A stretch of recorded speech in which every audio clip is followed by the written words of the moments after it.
It's game time. It's game time. Welcome Game to time. the Real Estate Play-by-Play.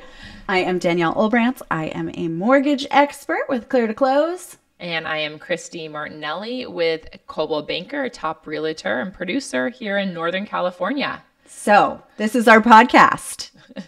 And we just played a game for the buyers. Yep. We reached their goals. We got their offer accepted. And now episode 3 here, it's game time for the sellers. Yes. So we're going to break down the play-by-play of a real estate transaction, every step that you need to know to have a successful game of real estate. So sellers, when do we start the process?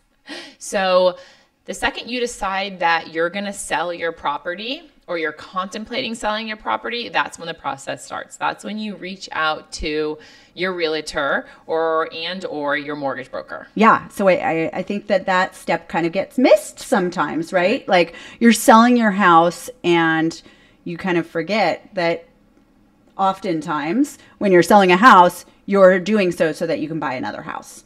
Right? Not always, but if your plan involves buying another house, either immediately or in the near future after you sell, it's really important that you chat with your mortgage broker early in the process. Mm-hmm. And so when we go through that step, we're making sure that all of those goals have been accomplished. We're going through the similar steps that we do on the buy side to get pre-approved, but also to outline what it's going to take from a sales side to accomplish your goals, right? What number do you need to sell for to do everything that you want to do for step 2?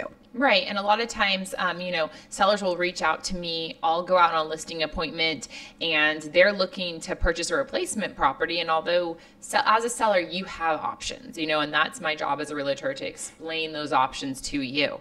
And one of those things I will recommend right off the bat is if you're looking to purchase a replacement property is to talk to your local mortgage broker. Yeah, because that can be a confusing step for some people, right? They go, hey, I have this house. It's got a lot of equity.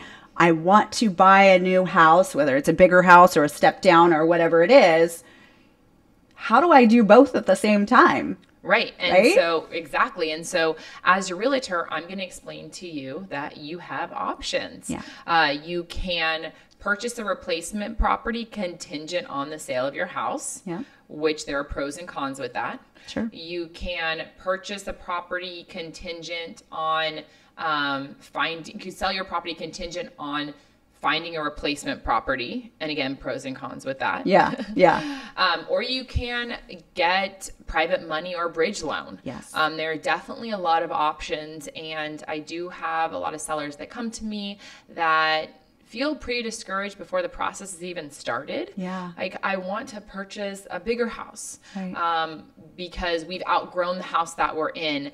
We have this equity, but how do we go about doing this? It just seems so hard in this market, and it's actually very common, and it's not very hard as long as you have a knowledgeable, experienced mortgage broker and realtor to guide you every step of the way. Right.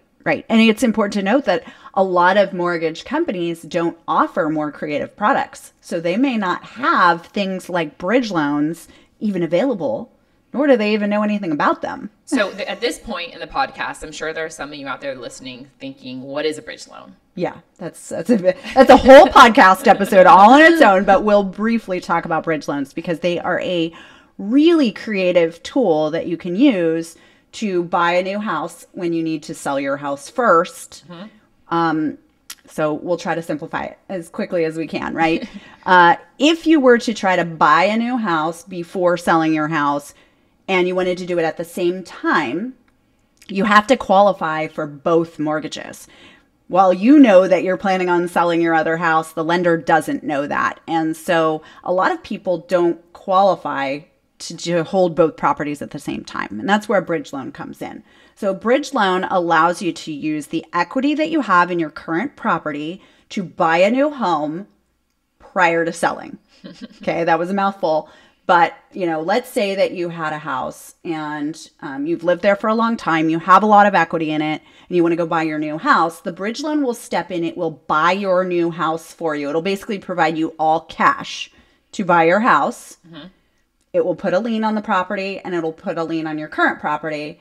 And then you will move into your new house, exit the old house, get your old house ready for sale, sell the house, pay off the bridge loan, and get permanent financing. And I guess as a buyer, if I'm listening to this, I'm thinking, wow, well, that sounds like a pretty good deal. Yeah. What would you say are the negatives, Sure. the downsides? Yeah. So everything has a downside. Absolutely. There's pluses and minuses to everything. And that's why we evaluate on a case-by-case basis what makes sense to do. So bridge loans are private money transactions. They do have higher costs. These bridge loan lenders know that you are going to be paying off that loan as quickly as possible. You're not intending to keep it very long. So unlike a normal mortgage that collects their payment over time from you, over 30 years often, bridge loans are not set up that way. So they are kind of front loaded with a fee structure. And so you pay an upfront fees for the convenience of using someone else's cash to buy your new home. Right. And, a lot of times how I'll explain it to a client if they are concerned about the fees, which is a legit concern, or the rates are a little bit higher on a bridge loan versus a more conventional loan, is that if you are moving out of that house, and let's say you have a house with kids and a dog and multiple animals and it doesn't show as well, you can move into this other house, which, as Danielle mentioned, it looks like an all cash offer. Yeah. So when I'm writing the offer up as your realtor, I'm checking the box cash. Now I'm putting in other terms, other financing terms, that it is a bridge loan, so that the listing agent is aware of that. Right. But it does show as a cash offer, so we're not having to get your traditional appraisal. You can waive that contingency. Yeah. You could waive the loan contingency. It makes your offer look better. Yeah. And sometimes you can get the purchase price down by having a more competitive offer. Right. So you possibly are saving money on the front end when you're purchasing the property. Yep. And then when you go to sell your property to pay off the bridge loan, a lot of times you can get more for your property because it's showing better. Right. You're not in the house. The kids and the dogs aren't running around. Yeah. You can stage the property so it looks nice. Yes. Properties that are staged get statistically higher purchase prices. So you're doing all these things that will make up on the front end and the back end that might cover the fees and then some. Yes. Yeah. And I tell our clients to remember that it's a leveraging tool, right? And so there are some great circumstances where it makes a whole lot of sense to do. If you've owned your property for a really long time, the chances are that most of the equity in your property, at least in our area, you didn't do any work for, right? So in some areas, like you have to fix up the house, remodel a kitchen, etc., to get value for your house. Well, in California, we've experienced such enormous appreciation over the last 10 years that oftentimes that equity, was created just kind of out of thin air, right? It just happened because houses have gone up in value. So what I tell people to remember is you are using up a little bit of that appreciation that was given to you in order to accomplish all of your goals. So you're really wrapping it's not like you have to write a check for the fees for the bridge loan. It's all coming out of the equity of your house. So you're using up a little bit of that equity in order to buy your dream home or your, forever home or whatever it looks like. It's a leveraging tool. Yep. And it's just another, as we mentioned, in previous podcasts, is another strategy. Yeah. And as a seller, you want to have multiple strategies when working with your realtor, your mortgage broker, to get your house sold and reach your real estate goals. So one of the first things I'll ask a seller when I go into their property is, what is your real estate goal? Yeah. Is it you want to get top dollar? Is it that you want to sell your house and move into another house? And is timing an issue? Some people that have kids, that have dogs, they want more of a private, maybe off-market sale, or they don't want to be so disturbed, or they're private people and they don't want to have an open house. So different sellers have different goals, and as your realtor, right off the bat, one of the first things to tell your realtor, especially if they don't ask, they should, but if they don't ask, is what your real estate goal is. Yes. And then working out from there. And so the bridge loan is just another strategy. It just gives sellers another option when selling their house. Now, if a seller comes to me and wants to sell their house, we had, mentioned timing. Yes. And timing is super important. The sooner the better, I would say, in contacting your mortgage broker and your realtor. Mm-hmm. And it's your realtor's job to come into the house and show you the areas of the property that Might need some work. Might need some work. And that goes back to, I'll ask the client too, hey, listen, what are you willing to do to sell this property? Sure. Because as a seller, you have options. If you don't want to sell the property, if you don't want to do anything to your property and you're like, I want to sell it as is, that's your option. That is an option. Right. Depending on the market, I will say moving from a more seller's market into a more normal market, I'm encouraging sellers to do a little more work to their property. Right. Before you can throw the house on the market as is and get 6 offers and sell for way over, right? Yeah. So in a more normal market or a buyer's market, it takes a little bit more work and strategizing to get your house to look market ready if you want to sell it in a timely manner for a good amount of money. Right. And you talked about, staging and those kind of things, but also maybe doing repairs to the property. Is that stuff that sellers do ahead of time? What about major work to the property, roofs, things like that? Yep. So that's all something that a realtor can strategize with you on. Sometimes I'll come into a property and I say, we want to redo the kitchen, we want to redo the bathroom, and we're going to put new windows in. And then that becomes a matter of timing, right? Say that is in... The traditional selling season is going to be March through June up here in Northern California, and that's a lot of areas in the country. So if you're coming to me in, let's say, May, and you want to remodel your property to go on the market to be ready in July, not great timing-wise. You don't want to miss your season simply because you decided to take on a bigger project. Correct. And you may not get dollar for dollar out of that project, right? Certain home remodeling things don't equate into higher sales prices. Absolutely. And that's really important. That's your realtor's job to tell you, okay, listen, we're going to, I mentioned this earlier, but we're going to spend cents to make dollars and not the other way around. Right. You want to do things like paint. Paint is a cheap way to make a house look a lot better, to make a lot of things look better, to make an old fireplace look better, to make a bathroom look better, cabinets look better. Paint is a really affordable way. So there's little things like that you can strategize with your realtor to get your house ready for the market. So whether you're looking to sell in 3 months, 6 months, 9 months down the road, it's important to have that conversation with your realtor and have it again and again and again. Right. There are many times where I'm 9 months out on a property and we're having that conversation and I'm going back and saying, oh, it looks good, but why don't we do this? Because we have some time to do it, you know? Yeah.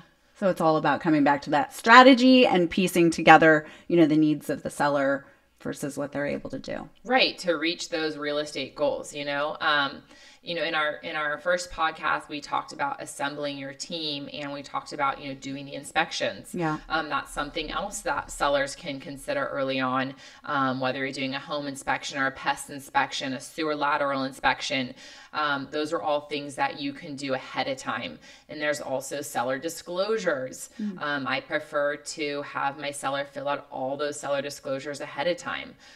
Put them in a link so when a buyer comes in your property and they're interested, you can just send them that link that has all the reports, all the disclosures, so that buyer can make an offer that's clean. Knowing all the facts, right? There's no surprises later. We talked in the first episode about surprises and how that's never ideal in a real estate transaction. And so, having those inspections up front, I'm sure takes away a lot of those surprises, which gives buyers a chance to renegotiate later. Right. And all these things take time. So it goes back to the sooner the better. Another strategy is staging, and how important it is to stage. And a lot of people don't know this, and they'll all go in for an appointment and they have kids and they have 4 dogs and a cat and they say, we want to stage our house. Well, a lot of stagers don't want to stage your house with animals. So that's not even an option, right.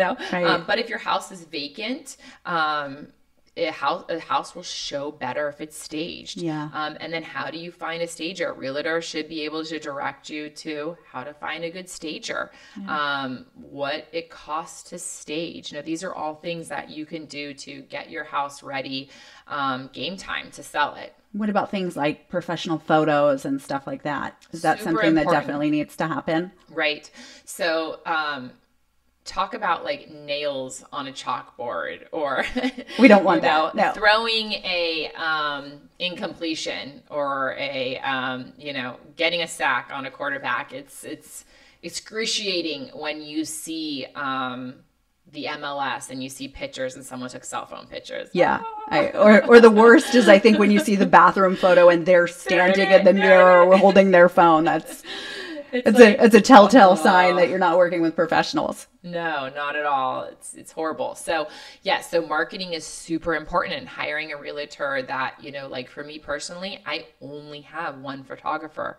I want the best. I know who the best is. I want the best, and I want the best photos. So that is very important. That marketing and how you market your house and what your house looks like on paper or on social media or on print is what's going to get your buyers to your house. And the more buyers you have to your house, the higher the purchase price, right. the better offer you're going to get.